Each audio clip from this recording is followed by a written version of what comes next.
Pagpasok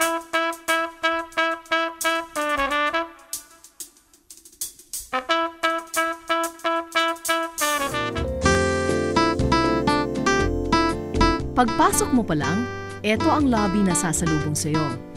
May nagpapiano, sa gilid-gilid may convenience store, flower shop,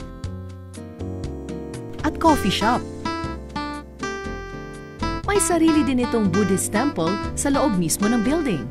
Pero teka, bago mo maisipang magkape o mag-check-in dito, ipapaalala lang namin, isa itong punerarya. Yung family na nag-aasikaso, talagang ginhawa siya. Dito sa sanctuarium, at least we took off the hirap factor. Welcome to the Burol of the Rich and May Kaya. Biro nyo naman, kwarto pala ng chapel sa Burol. Maganda pa sa bahay ng marami sa atin. May TV, ref, hanggang king-size bed at mala hotel na kubeta. Pero syempre, ang gara may kasabay na halaga. Dito ang pinakamura, 68,000. Mas mahal pa sa isang second-hand na auto. Kasama dito ang retrieval ng body, embalming, casket, 5 days viewing sa chapel, documentation, at paghahatid sa namatay sa napiling libingan. Sa daigdig ng mayayaman ang urn o lalagyan ng abo, may style pa at disenyo. Ang mga casket, merong affordable at meron ding singhalaga ng isang brand new na auto. Dito sa Columbarium, makikita mo rin si San Pedro. Pero hindi siya yung santo o tindahan ng lechong manok. Isa siyang secure. Yes, ma'am. Itong steel brass door na ito, papasok sa isa sa kanilang mga columbarium. Hindi ka basta-basta makapasok dito pag wala kang paalam kay San Pedro. Pwede po. Walang listahan ng kasalanan si San Pedro sa puneraryang ito. Ang hawak lang niya ay ang master key sa columbarium at mga vault. Wala ka nang iniintindihin. Umiyak na lang. Yung iba naman tumatawa. Kasi malaki mamanahin nun. Ala lang ng iba, ang mayaman lang siya. Hindi po.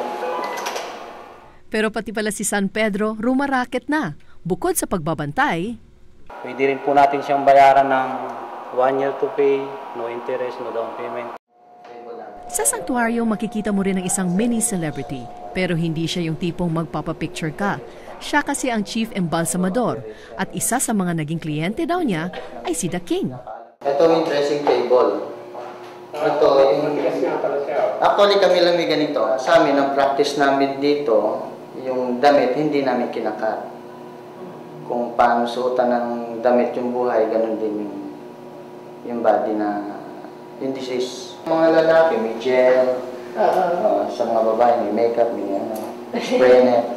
Kung ano yung laman ng parlor, meron din kami.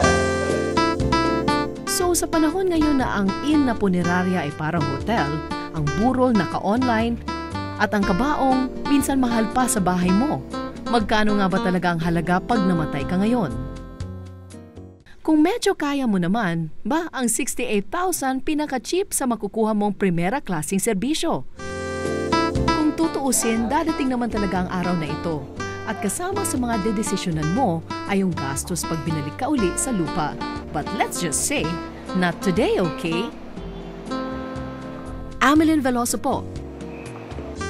Dokumentado.